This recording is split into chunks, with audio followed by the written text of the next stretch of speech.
Está chamando as crianças aqui na frente?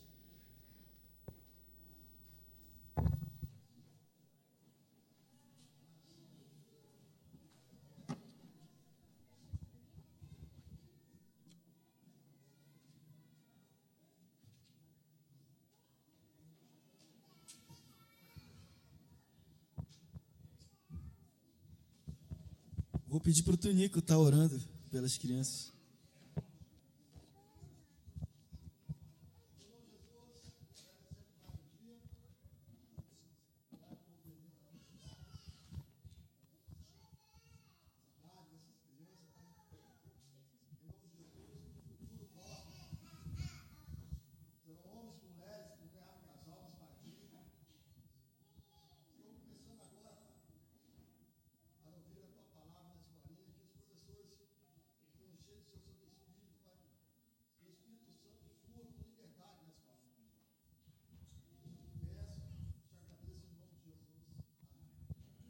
Chama aqui na frente o ministrante dessa manhã.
Bom dia, shalom para todos, quem está nos assistindo também ao vivo, Deus abençoe sua vida.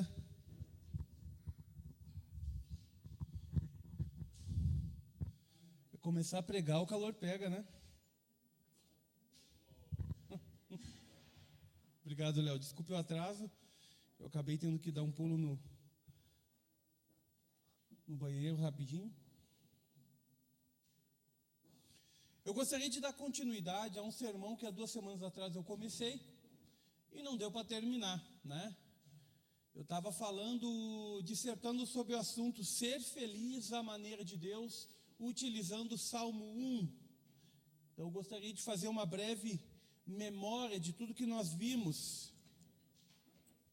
na última semana, mas primeiro eu gostaria de ler o texto e convidá-los a orar comigo, amém?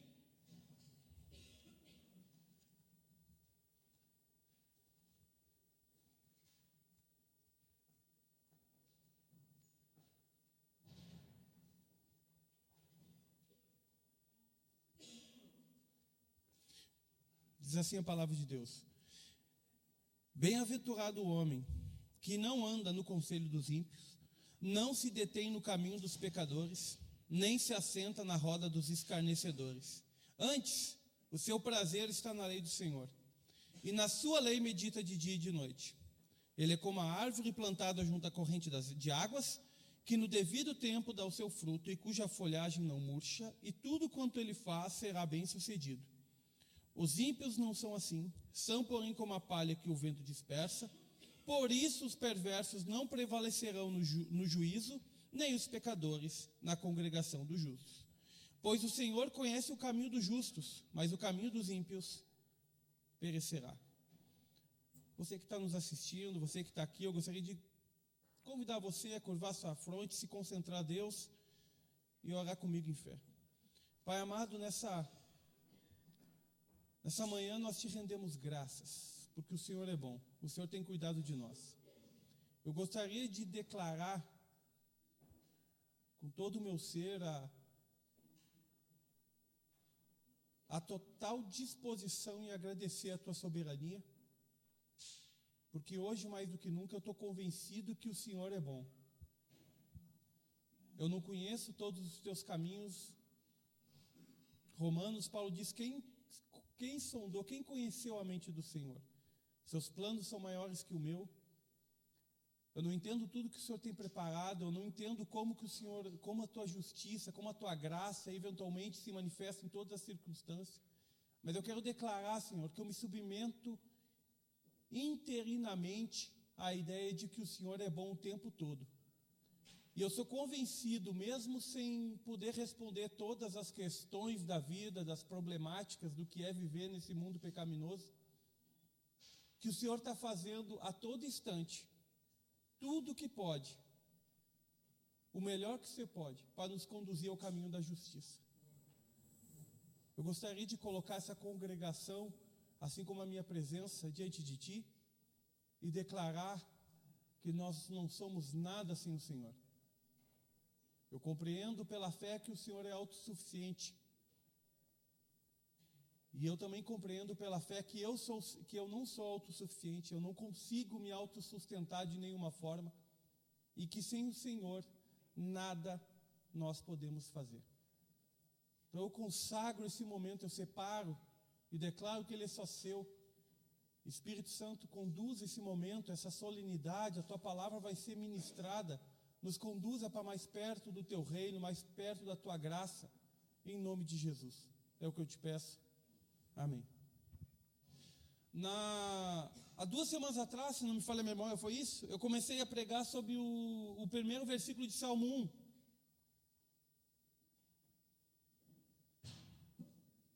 E acabou que literalmente a gente ficou só no versículo 1, né? E nem chegou aí no versículo 2. Então, eu comecei introduzindo algumas questões. Primeiro, a gente começou definindo sobre os diferentes tipos de salmo e como o livro de Salmos se enquadra na grande vontade de Deus e como ele pode, como texto, nos orientar. A gente viu que existe hoje, assim como a gente canta e a música tem um propósito, a gente não canta a esmo, né? A gente, quando estuda um pouco da tipologia de salmos, a gente vê que tem vários salmos que estão dentro de uma estrutura particular e cada estrutura tem um objetivo em si, né? Eu exemplifiquei com isso alguns salmos que, por exemplo, têm caráter de ensino e contextualizei na época em que a maioria da sociedade era iletrada, não sabia ler. Uma das maneiras de ensinar era através da música. Então a gente viu que alguns salmos são enquadrados dentro de uma linha chamada categoria de sabedoria, onde esse Salmo 1 se enquadra. Ou seja, são salmos que serviam naquele período para trazer ensino para a população. Tem outros salmos que, por exemplo, envolvem questões como agradecimento, adoração, né? Súplica. Tem vários tipos de salmo. A gente viu isso há 2 semanas atrás, em que quando você está olhando para o livro de Salmos, você tem que entender que cada salmo está enquadrado dentro de uma categoria e tem um objetivo. E que alguns salmos, por exemplo, não servem para ensino, ao passo que outros, sim, servem para ensino. A gente vai ver isso, por exemplo, muito na Idade Média. A Idade Média, quando você vai estudar um pouco de teologia, você vai ver que a Idade Média para trás é marcada por aquelas orações decoradas, né? Quem não conhece o Creio em Deus Pai? Ou outras orações, o Credo de Atanásio, que tenazmente o João, com muita sabedoria, faz os irmãos decorar aqui. E outras orações. Muitas dessas orações, eles eram memorizados, eram ensinados para a população memorizar, porque essas orações, assim como as músicas, tinham esse objetivo de instrução. Por exemplo, um dos mais famosos é o Crer em Deus Pai. Se você vê, toda a estrutura do Crer em Deus Pai, ela é puramente doutrinária. Ou seja, para aquele povo mais simples, que eventualmente, na Idade Média para trás, não sabia ler, essas memorizações serviam como maneira deles decorar ensinos fundamentais da palavra de Deus. E a música, ela tem particular papel na história do povo de Israel. Você vê em alguns períodos da história, eu falei sobre isso, em que o próprio Deus deu uma música, por exemplo, para o povo decorar, que tinha um objetivo. Por exemplo, Moisés, Deus deu uma música, um cântico para Moisés e falou para Moisés ensinar o povo, que essa música ia servir de testemunho, de profecia, de revelação. Então a música tem papel fundamental. Não são poucas as pessoas que hoje em dia, eu conheço, acho uma das metodologias atualmente que, por estatística, que as pessoas mais se convertem através da música. Eu vi o testemunho, acho que eu citei isso domingo retrasado também, eu vi um testemunho muito legal do filho do Luciano Subirá, que ele fez uma música que virou sucesso, né? E ele conta que essa música, o número de testemunhos de conversão que ele recebeu por causa dessa música. Eu lembro que a primeira coisa que me despertou para o evangelho, antes mesmo de eu sonhar em ir para a igreja, antes mesmo de eu sonhar em ir para qualquer igreja, católica, evangélica, antes de eu me despertar, a primeira coisa que me trouxe um despertar consciente para Deus foi uma música. Tinha um colega meu do primeiro ano do segundo grau. Eu não lembro o nome dele, olha que loucura, eu não lembro o nome dele. Mas eu lembro da música que toda vez no intervalo entre uma aula e outra ele ficava cantando, baixinho. E era uma música que remetia a Bartimeu, que era um cego que Jesus curou na Bíblia.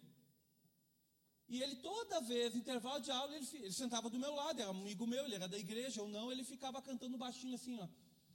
Havia um homem cego perto de Jericó, vivendo as marcas da vida, ele andava só. Eu nunca mais escutei essa música. Eu lembro da letra por ver ele cantar. Na solidão de quem não tem a esperança de um amanhecer, a solidão de quem vive sentado, mas ninguém o vê. Então a primeira consciência que me despertou para Deus foi um hino. Eu lembro que de tanto ele cantar, aquela música mexeu comigo. E eu lembro que várias vezes eu peguei, cara, por que essa música mexe tanto comigo? E é de um estilo que eu nem gostava tanto. Essa época eu era mais da galera do heavy metal, né? E uma música dessa, meio voltado para um tom, sei lá, meio de sertanejo, nem batia com o meu estilo, mas aquela música, ela mexia comigo. Eu lembro daquela parte do refrão que cantava, eu sou Bartimeu, eu sou Bartimão, tenha compaixão de mim, ó Deus, isso mexia com a minha alma. Eu lembro de algumas vezes ele estar cantando e eu estar tendo que ir do lado dele, discretamente, tendo que controlar o choro. Eu lembro até que um dia eu pedi para ele, cara, grava essa música e me dá de presente. Eu não sei se ele teve essa percepção de ver, opa, peixe. Ele gravou na época ainda do videocassete. Os mais novos não vão nem saber que a gente rebobinava na caneta Bic para economizar bateria. Né? Se você lembra disso, gente, você está perto dos 200 já. E ele me deu uma fita cassete com essa música, em que eu levei para casa e durante o ano eu escutei ela várias vezes. Nunca mais escutei depois daquilo. Perdi aquela fita e nunca mais escutei. Mas o meu primeiro despertar foi por causa de uma música. Não são poucas as pessoas que eu conheço que tem encontros profundos de renovação espiritual durante o louvor. Não são poucas as pessoas, de vez em quando nós vemos grandes movimentos que o Espírito Santo faz aqui durante o louvor. Naquele momento, há poucos cultos atrás, eu vi um movimento aqui. Eu lembro que estava eu, o pastor João Carlos, ali no fundo, e o João, eu lembro que ele olhou para mim, meio com o olho marejado, ele ia pregar depois do louvor, e falou, cara, não dá nem vontade de pregar, dá vontade de ficar aqui adorando. Então a música tem um papel fundamental na história, ela mexe com você. Uma frase famosa, se não me engano, a primeira vez que ela foi citada foi para Agostinho, e ele disse que quem canta ora duas vezes, né? A música traz uma reflexão. Eu duvido que boa parte de vocês, quando estão cantando essa manhã, aquelas músicas, naquele momento, são integrais. Claro que é um momento exagerado, onde a emoção está indo junto com aquele entendimento, e você vai ver se aquilo é aquilo mesmo. Quando você sai, a música termina. Mas ela tem esse aspecto de envolver o teu ser. A música tem o aspecto de trazer essa união entre a emoção e a razão. Você reflete sobre o que está cantando, e ao mesmo tempo, aquilo que você está cantando vira objeto do desejo, né? Não são poucas as pessoas, né? Você vê na história homens como, por exemplo, John Stott, que dizia que gostava de começar seus momentos de oração com salmos e hinos, porque parece que aquelas músicas aqueciam o coração e preparavam o momento para ter uma oração mais fervorosa, incandescente diante de Deus. Então a música tem papel, a gente viu isso. E boa parte, na verdade, do texto que eu estava falando semana retrasada, envolveu somente o versículo 1. Bem-aventurado o homem que não anda no conselho dos ímpios, não se detém no caminho dos pecadores. A gente viu quanta beleza e riqueza eu pensei que eu ia conseguir chegar até o 13, eu não saí do 1. Então hoje eu quero sair do 1. Ok? Mas rapidinho, introduzindo a primeira coisa que a gente definiu. Isso aqui é um salmo de sabedoria. Está dentro da categoria de ensino. E quando você vai entender o que é sabedoria, eu defini semana retrasada que a verdadeira sabedoria, o que é sabedoria? Consiste em saber o que você deve decidir, o que você não deve decidir e quando você deve decidir. Sabedoria é uma palavra tão profunda, porque ela envolve as coisas mais práticas, as decisões mais práticas e mais centrais da sua vida. Ser sábio significa saber tomar a decisão certa que cada momento requer de você. E isso aqui é fantástico. A gente definiu. Então eu gostaria de abrir primeiro o texto, Provérbios, capítulo 1, versículo 7. Eu vou ler aqui para vocês. Lá diz: o temor do Senhor é o princípio da sabedoria, mas os loucos desprezam a sabedoria e o ensino. É o primeiro texto que eu falei. O temor do Senhor é o princípio do saber. Ou, em outras versões, o princípio da sabedoria.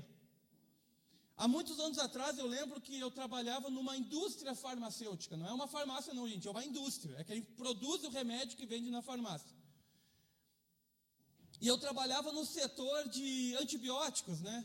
E para quem vocês não sabem, numa indústria farmacêutica, o setor de antibióticos é separado dos demais medicamentos. Eles não são nem no mesmo prédio. Normalmente, indústria farmacêutica são marcados por vários prédios diferentes, porque o setor de antibiótico pode sofrer interferência, inclusive fisicamente. Para você ter uma ideia, para mim entrar no corredor, eu tinha que entrar, trocar toda a minha roupa, desde tênis, tudo, trocar toda a roupa, calça, blusa, botar touca, estava com barba, eu tinha que botar uma touquinha para a barba.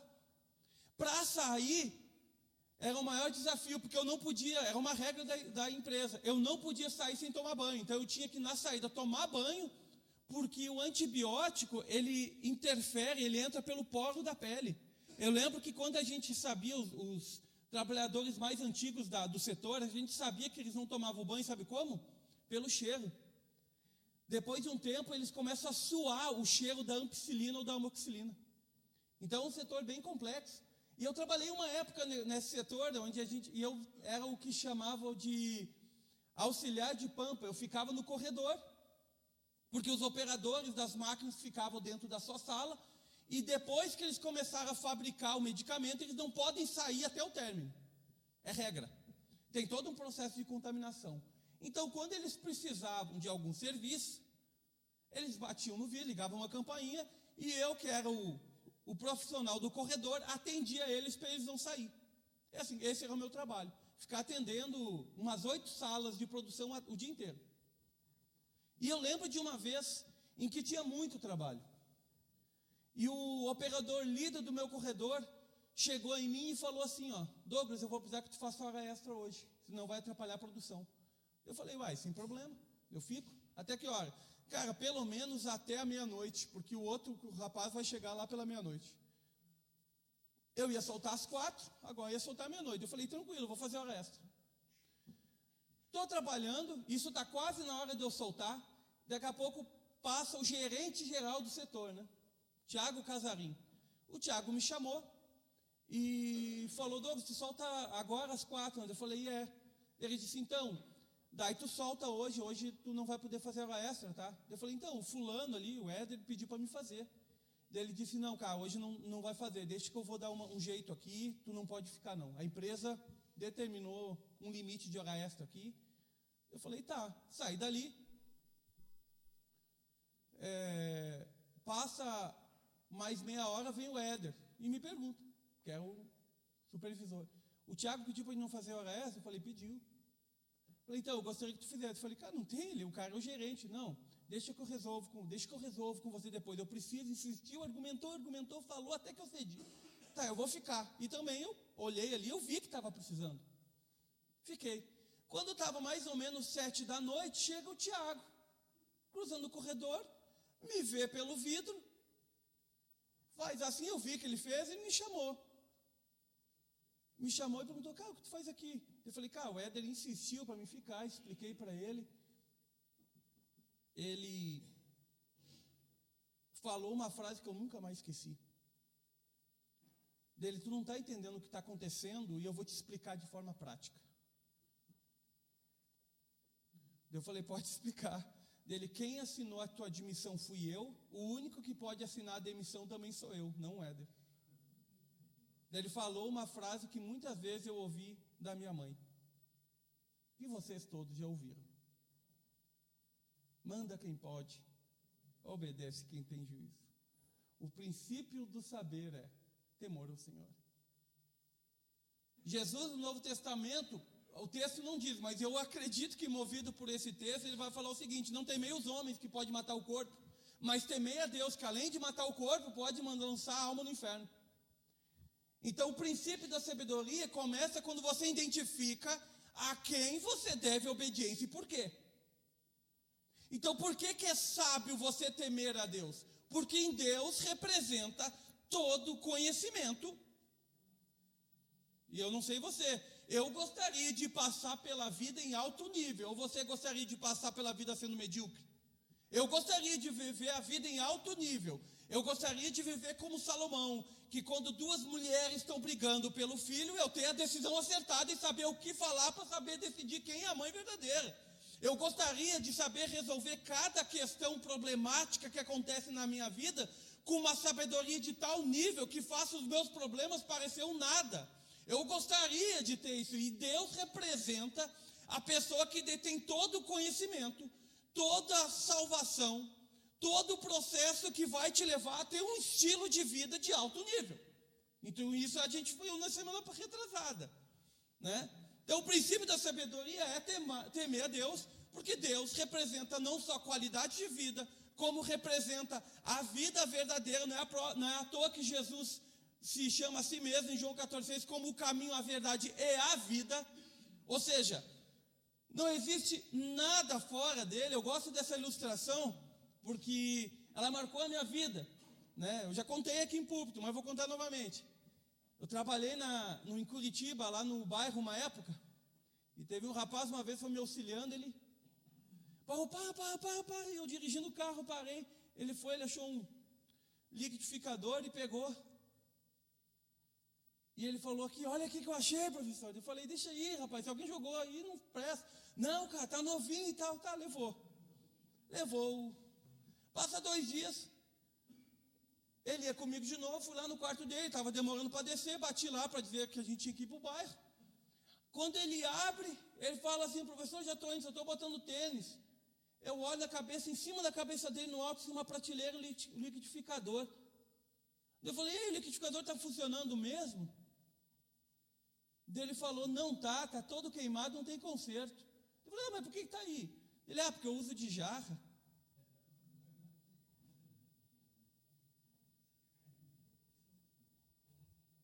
Da mesma série, eu uso micro-ondas de armário, eu já vi isso também. Não funcionava, mas a pessoa deixava ali para guardar os pão, como prateleira. Não basta ser pobre, né? Tem que fazer combo. Atestado de pobre Selo de pobre atestado com sucesso, né? Eu olhei, para mim pareceu ilógico, né? Então, quando você entende que Jesus fala que Ele é a vida, você entende que viver sem Ele é como você ser um liquidificador funcionando como jarra. Ou seja, como diz o pastor Osmar, você não nasceu, você não funciona sem Deus. Você não nasceu para funcionar sem Deus. Pode até que ser que dá para fazer uma enjambração e alguma coisa ou outra funcione, mas você não vai ser usado como deveria. Até um jarro de liquidificador pode conservar líquidos, mas ele não nasceu para aquilo. Ele não foi criado para esse objetivo. E eu não sei você, deve ser muito insatisfatório eu pensar uma vida fazendo A para descobrir nos acréscimos do segundo tempo que você nasceu para B. Não é frustrante? Você olha assim, não é à toa que convido você a meditar no livro de Eclesiastes, do homem, do bilionário que teve tudo, e parece que quando ele fala, pelo menos eu leio dessa forma, quando ele fala a suma de tudo é, teme a Deus e guarda os seus mandamentos. E parece que quando ele fala a suma de tudo, ele fala assim, ó, com um sentimento de pesar de quem conduziu a vida num grande período da sua vida para um destino que não era o alvo. É frustrante.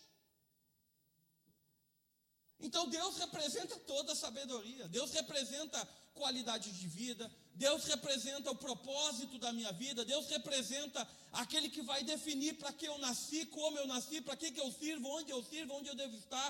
Deus representa a qualidade de vida fantástica, viver em alto nível, tudo que eu preciso vem dele, é por ele, é através dele. Eu acredito nisso. Jesus fala, eu sou o caminho, a verdade e a vida. Então não existe caminho, não é um, ele é o, está no singular. Ele é a verdade. O que é verdade? Eu gosto de dizer isso. O que é verdade? Verdade é um aspecto teórico da realidade. Verdade é você olhar, eu falar teoricamente que tem alguém na primeira fila com uma caneca verde tomando água. E quando eu vou abrir o olho, eu vou verificar, existe isso. Então, verdade nada mais é que um aspecto real de algo que existe. Então, Jesus fala, eu sou o caminho, a verdade. Ele está falando que ele existe. Ele fala que ele é real. Ele fala que ele é verdadeiro. Isso tudo está dentro de uma palavra. Então, por que eu devo temer a Deus? E esse salmo traz esse sentido de salmo como enquadrado, salmo de sabedoria. Então, sabedoria é capacidade de tomar a decisão certa. Quem não quer isso? Tem alguém aqui essa manhã que não gostaria? Principalmente assim, eu gosto de dizer que até os 20, 25 anos, se você sabe, parabéns, você já está muito à minha frente. Porque eu até essa idade não sabia o que eu vou dizer agora. Eu gosto de dizer que até os 20, 25 anos você não sabe como a vida funciona direito ainda não. Quando você chega dos 30 para lá, parece que você começa a entender.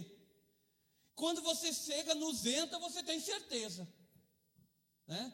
Por isso que eu vejo, a gente vê às vezes jovens tomando determinada decisão, a gente não precisa de muito discurso. Só de olhar tu já sabe, assim, não vai dar certo. Né? Então quem não queria sabedoria para saber tomar a decisão certa para as principais questões e problemáticas da vida? Basta conversar. Eu gosto. Outro dia eu vi um post no Instagram que alguém me mandou, que o flerte de uma pessoa até os 18 e 20 anos e o flerte de uma pessoa que já chegou nos 90.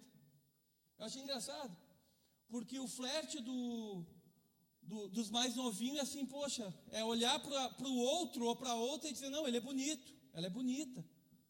Nossa, ela é legal, ele é legal. O flerte de quem já tem um decorrer na caminhada é outro. O flerte do outro é o seguinte, mas será que ele é emocionalmente saudável? Será que ele é maduro? Será que ele já frequentou psiquiatra ou faz terapia?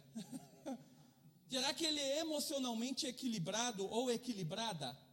O flerte de quem já tem uma vida rodada é diferente. Ele observa coisas que os novinhos não representam, não observam.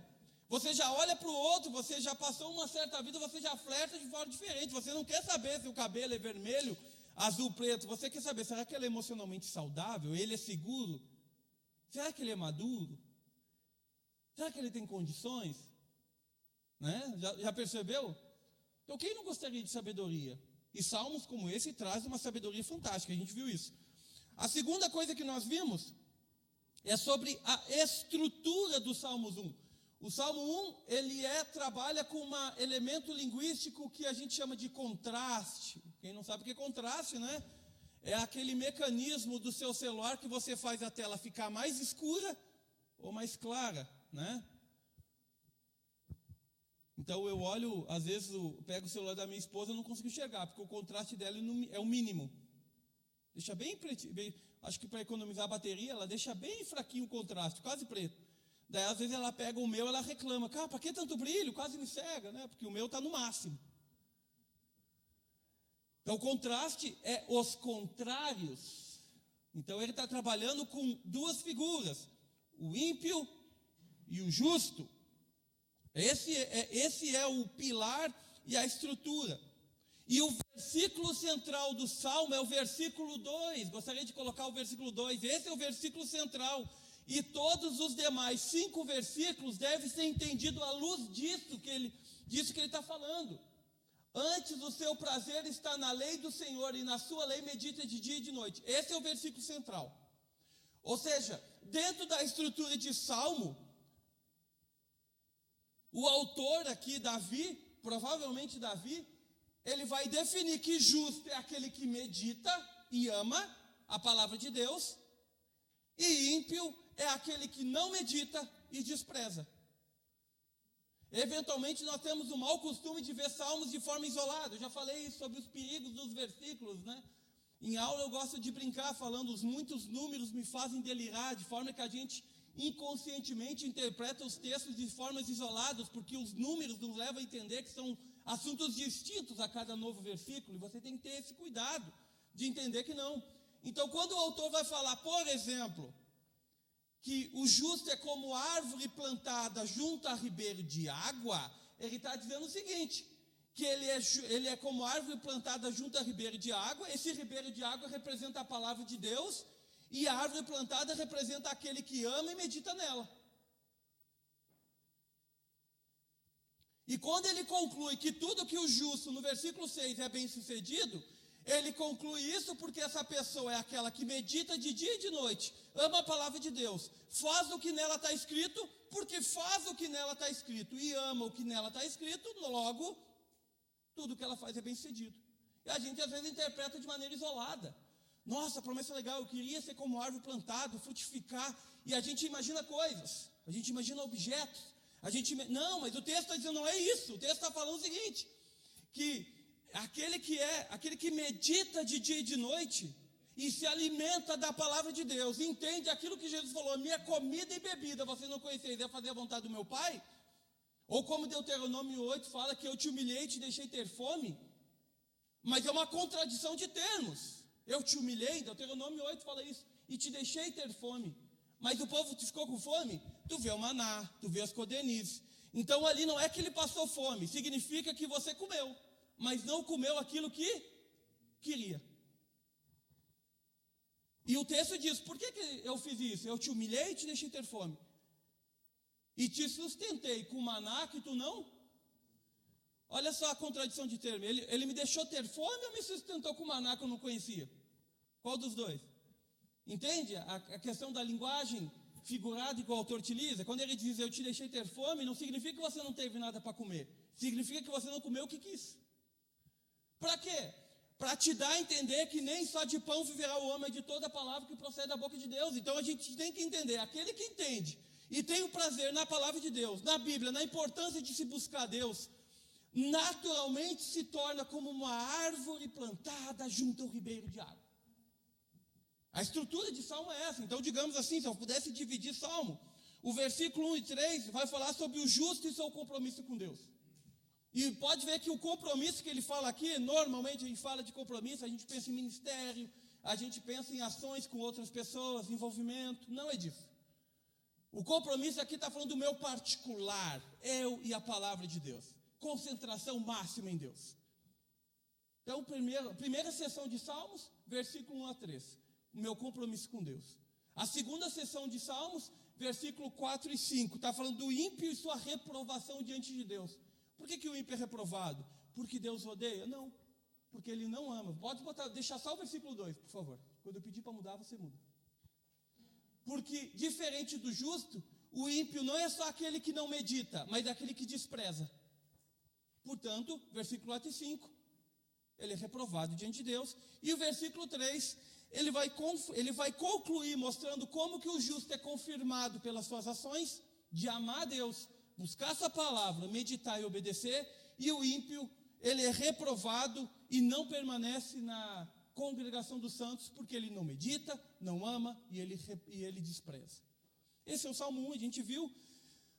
Na próxima sessão, eu acho que ficou quase a maior parte do tempo fazendo um estudo. Eu trabalhei sobre vários versículos na Bíblia, também sobre a primeira palavra do Salmo, bem-aventurado. A Septuaginta, a tradução do Velho Testamento hebraico para o grego, os tradutores da Septuagintas, unanimamente, colocaram essa tradução bem-aventurado como a mesma palavra que Jesus utiliza-se em Mateus capítulo 5, na famosa texto das bem-aventuranças. Bem-aventurado, a gente viu, que pode significar, entre muitas coisas, um termo como algo, uma felicidade exagerada, ou mais que feliz. Então a gente trabalhou sobre alguns textos para determinar o que é ser mais que feliz. E a gente viu, eu comentei que na sociedade em que vivemos, quando a gente fala sobre ser feliz, ou ser mais que feliz, ser abundante em alegria, ser abundante em felicidade, isso é um termo que remete a quê? A uma questão de perspectiva. Às vezes aquilo que você considera como pináculo da felicidade, de tudo que você precisa, não é aquilo que eu considere. Existem diferenças aqui a se interpretar. O que eu preciso para ser feliz? A gente viu que para ser consistente, uma vez que o versículo fala, medita na sua lei de dia e de noite, a gente tem que compreender o que a Bíblia compreende sobre o que é uma pessoa mais que feliz. Lembro disso? A primeira questão que eu levantei foi: quem consegue colocar na mesma frase ser feliz e passar por tribulação? Lembra? Eu comentei sobre isso. Num termo geral, a grande maioria da sociedade vai dizer o quê? Que ser feliz não tem nada a ver com eu passar por problemas ou tribulações, certo? Mas uma das bem-aventuranças qual é? Bem-aventurado quando forem injuriados ou perseguidos por meu nome. Se você não tem uma perspectiva saudável da Bíblia, você não compreende o que Deus considera como ser mais que feliz. E você vê que dentro de uma perspectiva espiritual, eu citei sobre isso, quando você é perseguido, isso pode denotar uma grande sensação de felicidade, porque significa que finalmente você está representando um perigo para o reino do inimigo. Você pega Satanás te perseguindo, te mandando inimigos, te mandando legiões de demônios para atacar, é sinal que você agora finalmente está oferecendo resistência a ele. A gente viu o primeiro texto para definir o que é, né, alguém feliz em Provérbios 28:14, pode colocar? Lá diz, feliz, a parte B do versículo, feliz o homem constante no temor de Deus. Então a primeira coisa que eu vou definir ali, a parte B, a parte A, perdão, feliz o homem constante no temor de Deus, a gente vai ver que mais que feliz, ou bem-aventurado, é aquele que é constante. Constante está falando de disciplinado, no quê?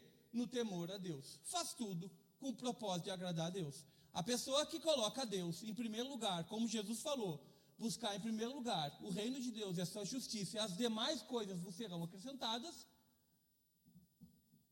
À luz desse versículo, a gente entende que a palavra de Deus e o próprio Deus define como alguém que é feliz.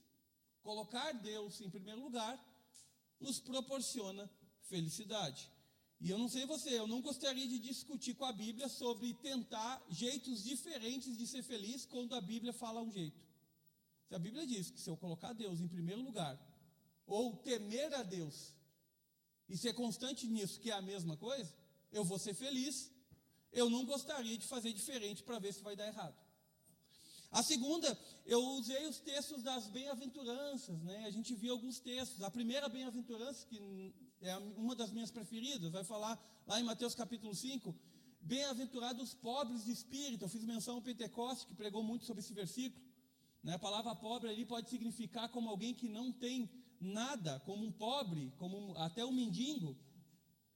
Então, bem-aventurados os pobres, aquele que não tem nada. Parece uma contradição, né? Porque a gente não se sente feliz quando a gente não tem nada. Quando a gente não tem nada, o que a gente faz? Como que um mendigo vive? Pedindo. Então o texto está falando, aquele que espiritualmente sabe que depende de Deus, que precisa de Deus, o que ele vai fazer diante de Deus? Viver pedindo. Então, bem-aventurado essas pessoas que são humildes, sabem onde elas são, sabem reconhecer suas falhas, suas fraquezas, sabem reconhecer quem verdadeiramente elas são. Bem-aventuradas essas pessoas que espiritualmente, não fisicamente, porque a gente encontra homens na Bíblia que foram poderosos e muito ricos, mas que espiritualmente foram homens muito humildes, como por exemplo o rei Davi.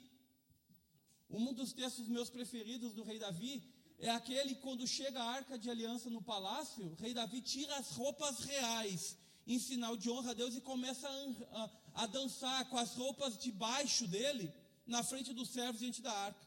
E a esposa dele, Mical, começa a desprezar ele. A Bíblia diz que por causa daquilo, Mical nunca gerou filhos a Davi. Ela ficou estéril. E ela confrontou depois o marido. Você, sendo rei, procede e dança na frente dos servos dessa maneira humilhante? E rei Davi, de uma maneira muito magistral, sabendo para quem ele estava fazendo, ele fala o seguinte: essas servas que você está dizendo que eu me humilhei, é justamente por elas que eu vou ser honrado por causa do que eu fiz. Ou seja, aquela pessoa que sabe, quando olha para Deus, sabe o seu lugar, né? Então, ruim é aquela pessoa que acha que não precisa, né? Tu vê no Novo Testamento, eu citei, no Novo Testamento, por exemplo, em Lucas 15, Jesus está ensinando uma grande multidão, e a Bíblia diz que veio os fariseus próximo a Jesus e começa a murmurar um com o outro, falando de Jesus o quê? Esse ensina pecadores e gente desqualificada. Em outro texto, tu vai ver Jesus falando, fazendo a pergunta para eles o seguinte: quem precisa de médico? É os sãos ou os doentes? Eles respondem, os doentes. Então, eu vim justamente para esses doentes. Ele está falando, nada mais natural eu pregar para pecadores, porque eles precisam. Agora, eu até citei, quando a gente olha para a nossa sociedade, quem são? A gente vive numa sociedade doente. A gente vive numa sociedade de pessoas que têm problemas, quando não são físicos, são psicológicos, quando não são psicológicos, são emocionais, quando não são emocionais, são pecaminosos. A gente vê famílias desestruturadas. Eu vim de uma família desestruturada. E ao passo de uma grande maioria aqui, eu não cresci, que não cresceu com pai ou com mãe, eu cresci com meu pai e com a minha mãe. Então, não necessariamente a estrutura remete a alguém que cresce com a figura do pai e da mãe. Eu vim de uma família muito desestruturada. Eu tento corrigir hoje na criação dos meus filhos, mas eu acho que eu tive muita deficiência de criação. Eu não vim de um bom lar. E eu tive pai, eu tive mãe. Então, a gente vem de uma sociedade despreparada, onde as pessoas não sabem o que agir, não sabem como agir e resistem a Deus e a sua vontade clara nas Escrituras, que parece uma contradição de termo. Você não sabe como agir, mas quando você encontra um Deus que sabe como você deve agir, você nega ajuda. O que isso se torna para mim um pouco tolice. A Bíblia vai chamar isso de loucura, o provérbio, mas tem um dos provérbios, eu vou citar mais à frente, vai dizer que isso é loucura. A definição de loucura é desprezar a sabedoria. Está lá em Provérbio 1,7, eu acabei de ler. O temor do Senhor é o princípio da sabedoria, mas os loucos desprezam a sabedoria. A Bíblia chama de loucura o ato de desprezar a sabedoria. O que é sabedoria? Saber decidir. Então, loucura na Bíblia é simplesmente desprezar aquele que sabe o que você deve decidir, o que torna um pouco a coisa confusa. Você não sabe o que fazer da sua vida, e eventualmente a vida vai tomando um percurso. A gente pega pessoas, por exemplo, que vão gerando filhos sem saber ser pais, porque não tiveram pais. Mas as pessoas desprezam os ensinos da Bíblia, os ensinos de Deus, mesmo não sabendo como proceder. Quem não se deparou com as diversas realidades conflitantes da nossa sociedade de relacionamentos? Relacionamentos são um negócio conflitante, eu não sei, hoje em dia eu sou casado, eu realmente não sei como uma pessoa sem Deus consegue casar, por exemplo, com duas pessoas que têm uma natureza psicológica tão diferente, homem e mulher. Para mim não funciona casamento sem Deus. Tu pega pessoas que não sabem ser marido, mulheres que não sabem ser esposa, pais que não sabem ser pais. Tu pega uma nova geração nascendo com várias deficiências psicológicas, sociais. Tu vê uma nova geração nascendo com vários problemas. Tu vê os remédios que têm mais crescido na compra são remédios de cunho neurológico, calmantes, porque as pessoas simplesmente não sabem como viver sua vida e endossam seu cérebro de dopamina de um entretenimento sem fundo. Vivem sua vida para se entreter e entreter seus filhos. E acabam não sendo preparados para a vida e nem preparando a sua prole. A gente vive numa sociedade doente. Então tu vê o seguinte, Jesus falando sobre isso aí, eu vim para os doentes, ele fala para os fariseus. Mas aqueles fariseus que estavam dissertando também eram tão doentes como os pecadores que eles acusavam. Então a primeira aventurança traz esse senso de bem-aventurados próprios de coração, ou seja, eu sei que eu preciso de Deus, eu não consigo sozinho. E daí você que acha que consegue sozinho, eu gostaria que você fizesse uma soma de todas as suas decisões até agora. E como está a sua vida nesse momento e me disse assim, você realmente está satisfeito com você?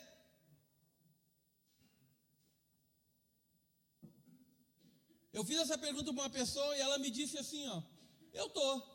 Eu falei, beleza, posso dar um agravante aí? Ele, pode.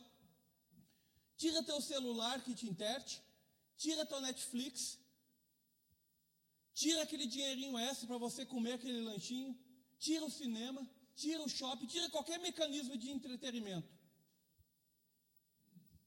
Daí ele olhou para mim e falou assim, não, daí eu entro em depressão.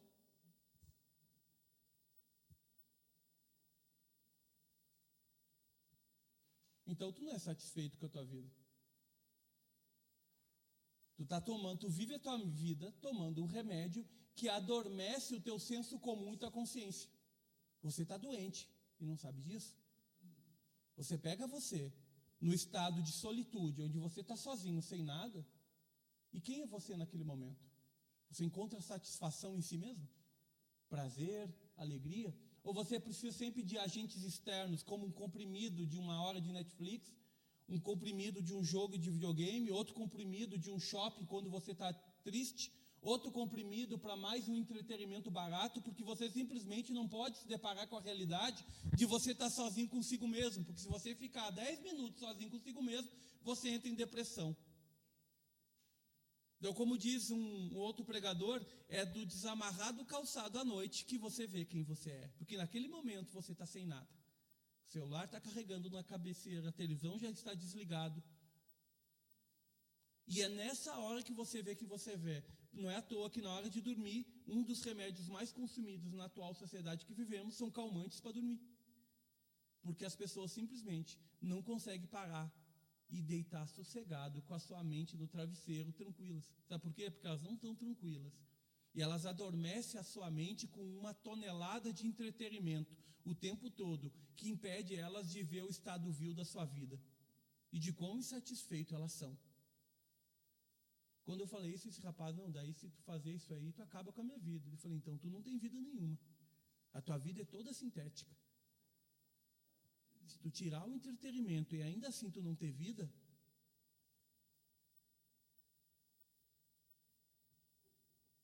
eu fiquei umas semanas, eu e Elô, estragou a televisão lá em casa, né? A gente demorou para conseguir consertar. A gente ficou uma semana sem televisão, né? E alguém me perguntou, cara, como? E casualmente, a Elô está de prova, o meu computador também estragou o meu HD. Gustavo está até dando uma olhada para mim, mas estragou meu HD do meu computador. Lembra, na mesma semana, agora que eu lembrei, né, queimou a tela do meu celular e a minha televisão estragou. E quando eu comentei isso com uma pessoa, a pessoa me disse, cara, como tu consegue? Eu não entendi na hora a pergunta dela. Tá, é ruim ficar sem, mas como assim? Cara, tu tem 3 crianças, como tu consegue ficar sem? Eu falei, uai, qual que é a relação de A com B? Não, cara, se eu perder a minha televisão, eu não sei como, eu desespero só por causa dos meus filhos, eles não param quieto. Eu falei, cara, a gente virou normal. Foi até, de certa forma, Eloá viu, foi legal, porque Eloá fez historinhas com ele, voltou para algumas práticas que a gente já fazia antes, que é aqueles, como é que ela faz? Aquelas gincanas de quem desenha melhor lá em casa, a gente leu livros. Foi a época que meus filhos mais leram, brincaram, o Davi montou e remontou 1 milhão de vezes os Legos dele, eu montei com ele.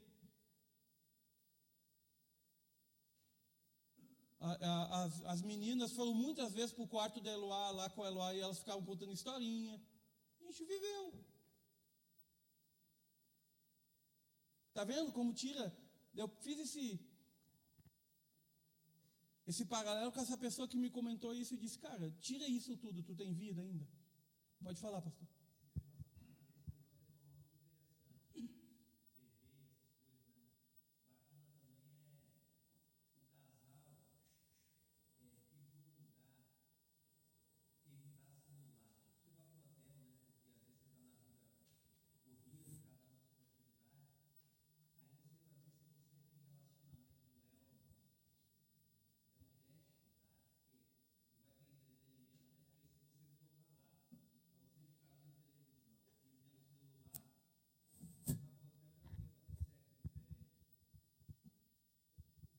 Não faz sentido?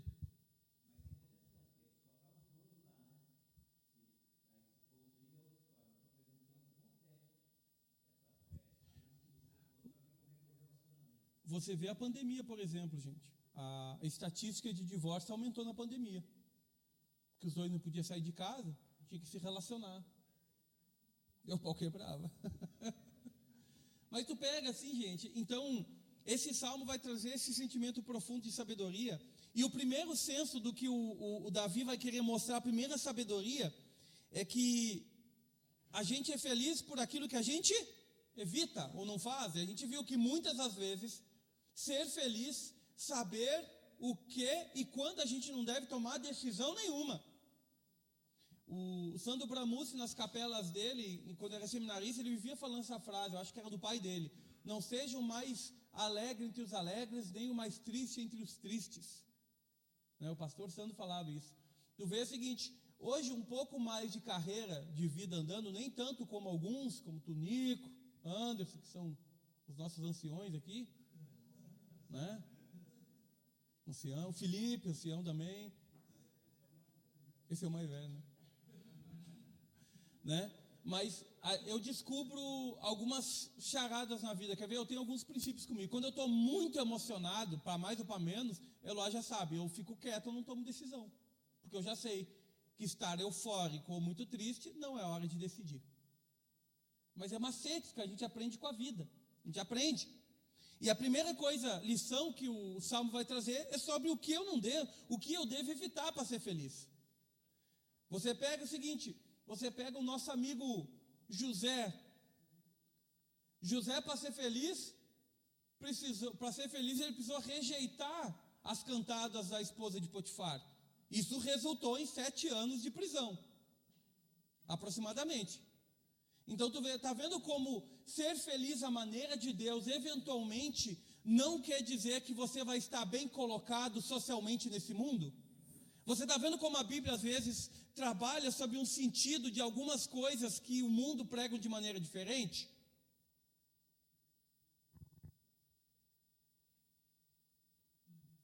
Um exemplo é José. Ele negou o pecado, não era para estar tudo bem, ele acabou sendo preso. O que acabou com José quando ele rejeitou a mulher? A mulher ficou tão frustrada porque foi rejeitada, que inventou a mentira do abuso e ele ficou 7 anos preso injustamente. Perante o mundo ele foi infeliz, perante Deus ele foi o homem mais feliz do mundo. E acredite, Deus não abandona nenhum dos seus. Né? Então, as 3 coisas que o texto vai dizer ali no versículo 2, Salmo 1, 2, eu falei sobre ela, hoje eu vou citar. Primeira coisa que eu tenho que saber evitar para ser feliz. Eu não devo andar. Versículo 3, perdão. Não, então, qual é o versículo? Peraí. Não, é o versículo 1, desculpe, perdão. Salmo 1. Bem-aventurado do homem que não anda no conselho dos ímpios. Primeira coisa que eu devo evitar, eu não devo andar no conselho do ímpio. Eu tenho que saber a quem eu estou dando ouvido.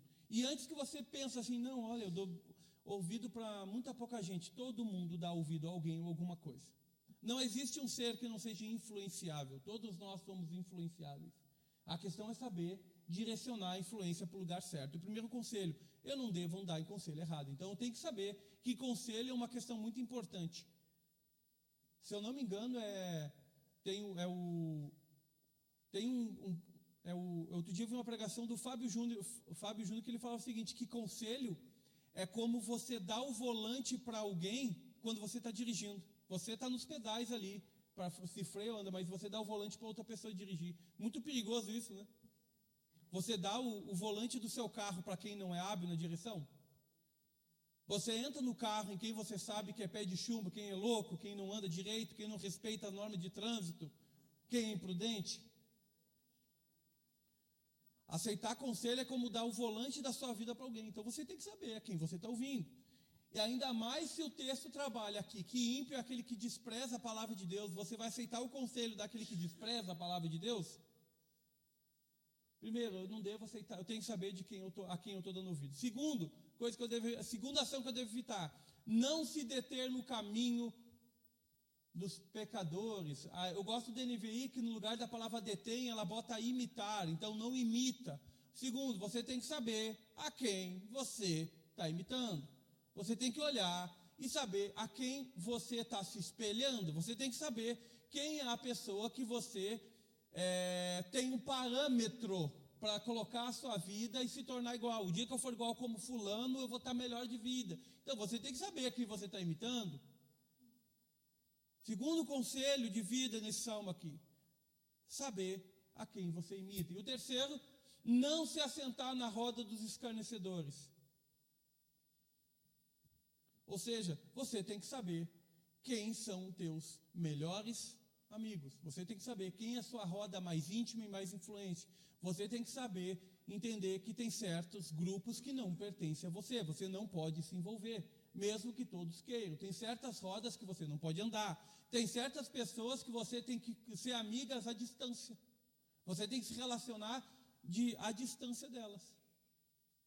É o terceiro conselho. E agora, quando você vê o versículo 2, pode botar o versículo 2. Antes o seu prazer está na lei do Senhor, e na sua lei medita de dia e de noite. O Salmo 190:11, é um salmo que eu gosto muito, que diz o seguinte, 119:11, guardei as tuas palavras no meu coração para eu não pecar contra ti. É uma das primeiras, de vez em quando eu decoro uns versículos da Bíblia, eu boto como meta. Esse aí eu botei alguns anos atrás. Salmo 119, versículo 11. Guardei as minhas palavras no meu coração.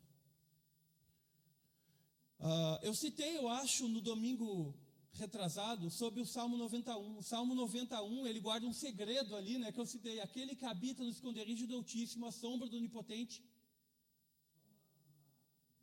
Adendo.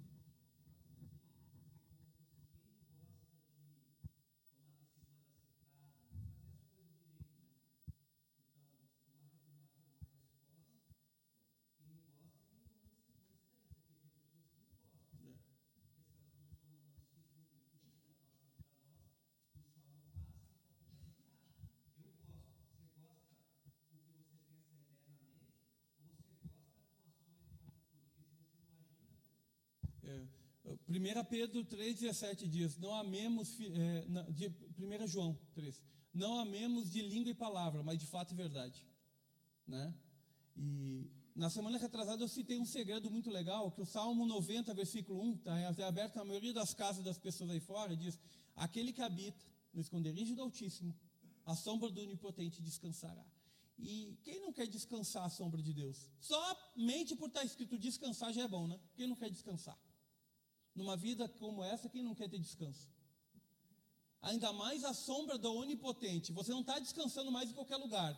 Você está descansando na sombra daquele que é o mais poderoso. Então nada pode te atrapalhar do teu descanso. Não é boa coisa? Quem não quer isso?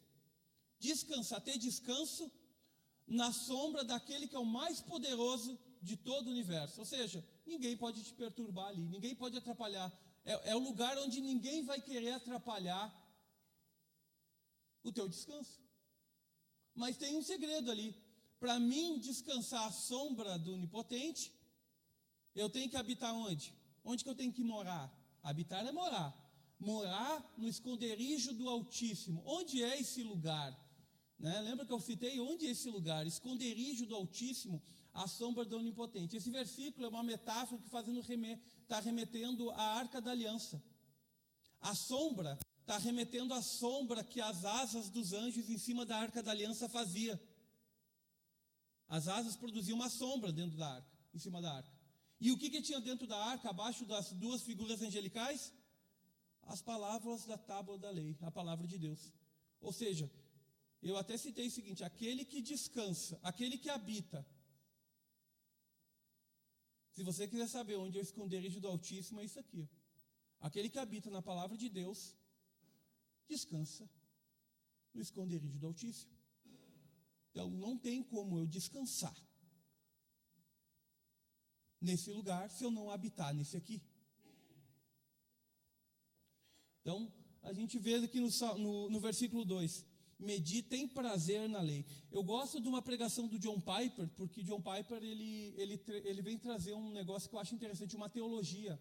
Ele que é quem desenvolveu essa teologia que é chamada de hedonismo cristão. O que é um paradoxo, porque hedonismo, na verdade, é a heresia. Do que é hedonismo?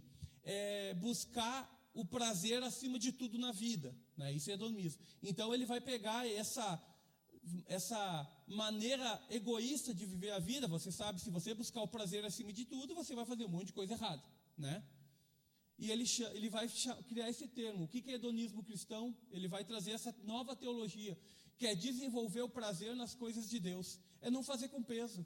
É você começar a descobrir prazer em Deus. É você começar a buscar prazer na santificação. É você começar a experimentar o deleite, a maravilhosa sensação da presença de Deus e desenvolver um senso de satisfação de fazer a obra de Deus sem pesar, sem peso, sem angústia.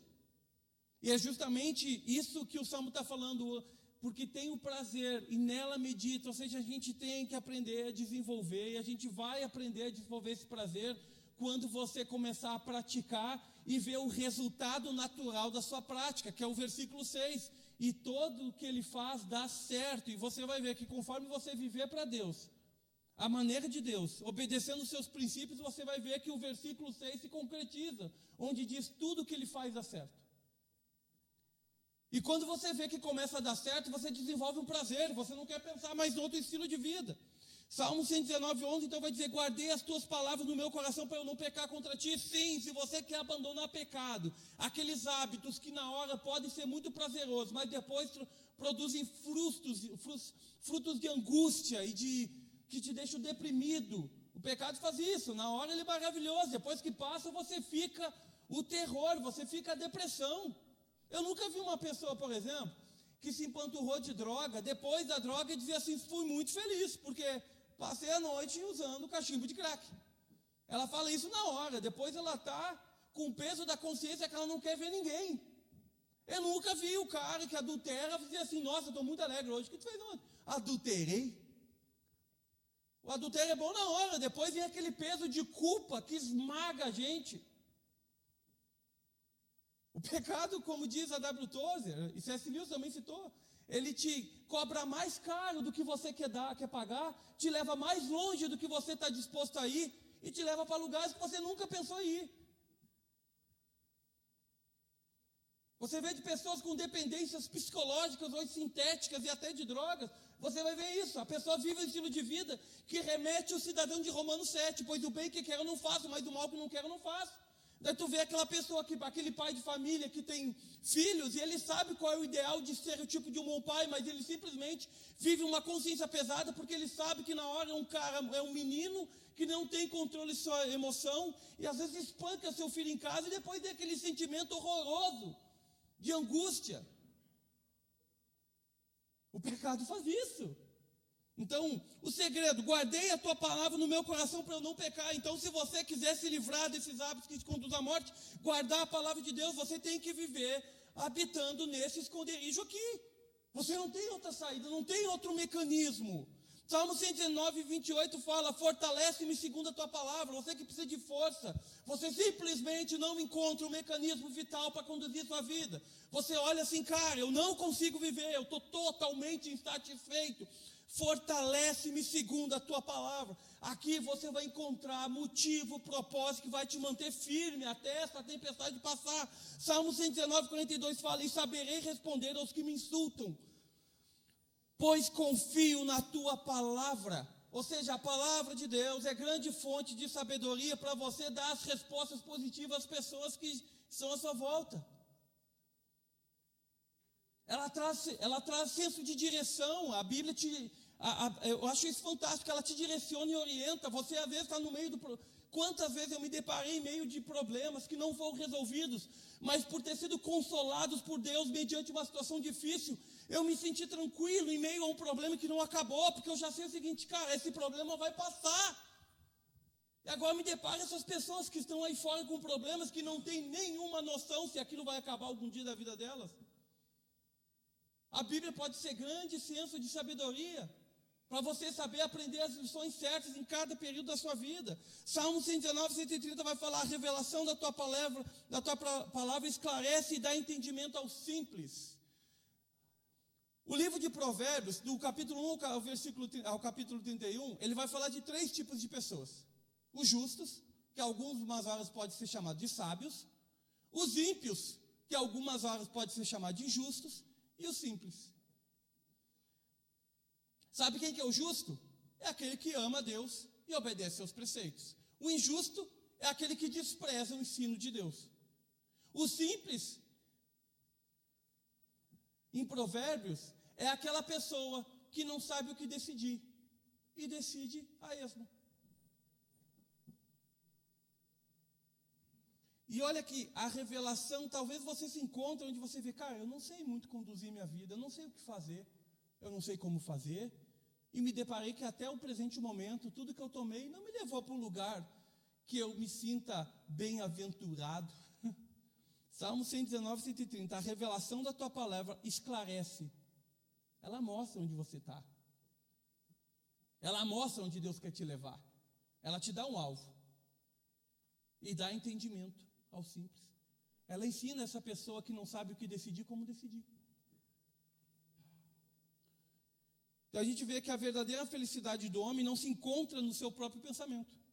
À luz da Bíblia, o homem não consegue se autoproduzir a felicidade. A felicidade é nada mais do que um subproduto da vontade revelada de Deus. Tem pessoas que são um liquidificador top da Britânia, 10 lâminas, não sei se existe isso, mas ainda estão sendo usadas, estão conduzindo a sua vida como um jarro de água suja.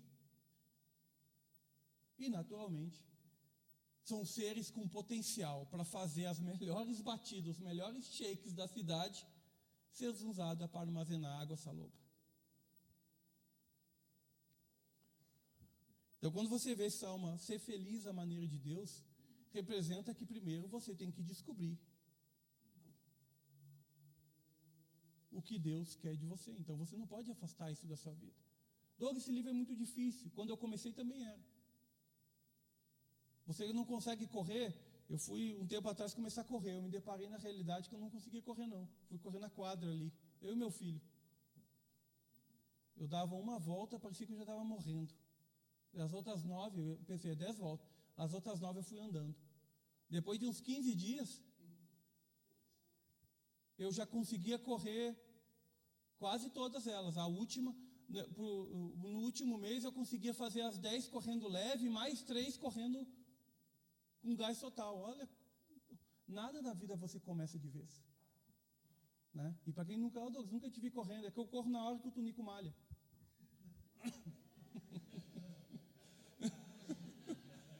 O tunico malha embaixo, eu corro em cima. Eu acredito que existe um grande consolo, um grande lugar dentro da palavra de Deus. Ela é o esconderijo do Altíssimo, que vai fazer você descansar na sombra do Onipotente, no mar dessa vida difícil e turbulenta.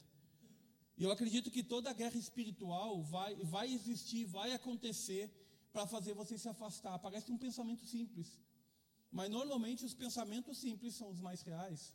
Satanás vai fazer de tudo para fazer você desgostar e se afastar disso. Eu gostaria de abençoar cada um aqui de vocês. Quem está nos assistindo, Deus abençoe. Shalom para todos.